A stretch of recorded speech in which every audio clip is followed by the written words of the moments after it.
Sila po yung mga tumatawa. Kada nakikita tayo may hawak ng mga Biblia. Sila po yung mga nagwawalang bahala dahil mas binibigyang halaga o pansin nila ang mga bagay na material na meron sila. Whether pagyamanin nila ito o lalo pang pagyamanin hanggang mawalan sila ng contentment at ito na ang patuloy nilang ipursu sa buhay. Sila yung mga taong walang panahon sa Diyos at sa kaniyang anak na si Hesukristo. Di nila interest ang mga bagay ng Biblia na whether naririnig nila sa social media, nababasa sa Facebook, ini-scroll lang nila na parang walang nakita. Ito yung mga taong abala sa pagpapayaman. Mga taong ang isip ay okupado ng mundo. Kung paano maging successful, kung paano mo sumikat, maging famous sa Facebook, sa social media. Magkaroon ng maraming followers, wala nang katapusan. Ito yung mga tao na mahilig sa mga makamundot, malayaw na pamumuhay. Mga taong ang hilig lamang ay bigyang kasiyahan ng laman at walang panahon sa mga bagay na espiritual. Ito yung mga tao na paggising sa umaga, sarili agad, bagong matulog, sarili agad. Walang panahon sa Diyos, walang panahon kay Jesus. Ito yung mga taong kumpleto sa tulog, kumpleto sa healthy lifestyle. Mahilig silang magluto ng mga healthy foods. Nag-eehersisyo kada araw, pumupunta sa mga seminars ng pagpapalakas ng katawan. Pero walang interest kay Lord Jesus. Ito yung mga taong nagbibingi-bingihan tuwing may naririnig sa YouTube na mga nangangaral na tulad nito. Kanilang pinagtatawanan at kanilang sinasabi na fantasya lamang ang mga ito at kailanman na hindi pwedeng maukupa ng katotohanan.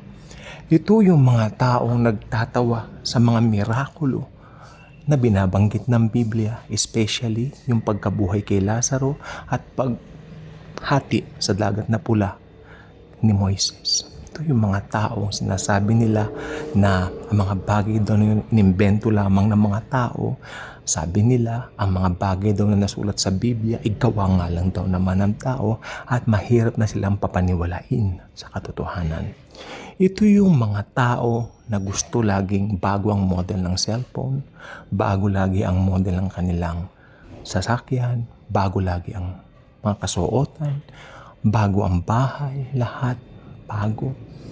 Gusto bago ang mga China, ang mga nabibiling mga mamahaling plato, busy sa paglilinis ng bahay, busy sa pagbili ng panibagong bahay, pero walang panahon sa Diyos.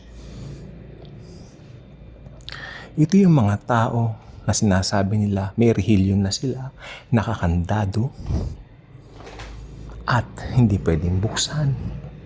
Ito yung mga tao na deboto, punong-puno ng mga ritual, sumasama sa mga gathering ng mga religious activities, pero kailanman hindi nakatungo sa pagkakilala sa Panginoong Hesukristo bilang Panginoon at tagapagligtas ng buhay nila.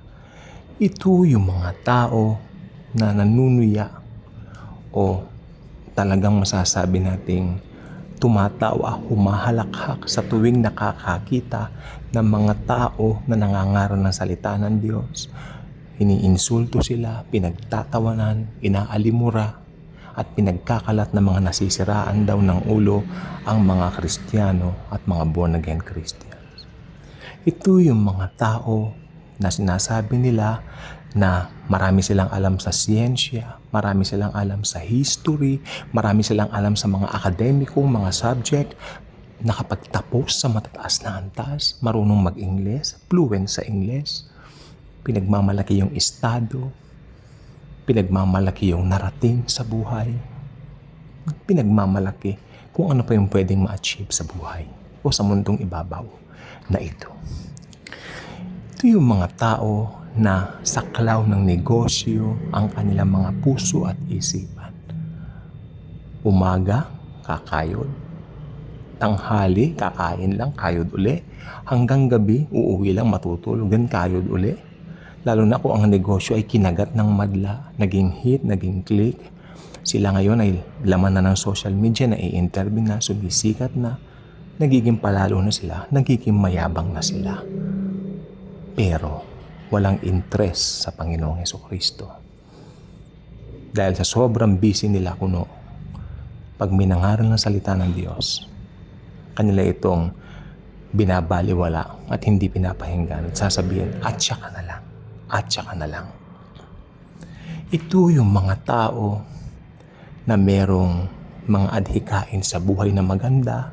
Sila po ay magagalang, sila po ay punong-puno ng mga moral values na tinatawag, nagmamano sa matanda, lumuluhod tuwing alas 6 ng gabi sa kanilang mga altar, nagro-rosaryo, nananalangin, pero walang interes sa salita ng Diyos.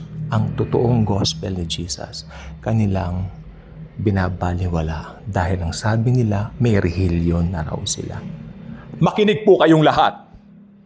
Kung ang mga bagay na yan ay isa kayo, now is the right time to receive Jesus. Thank you.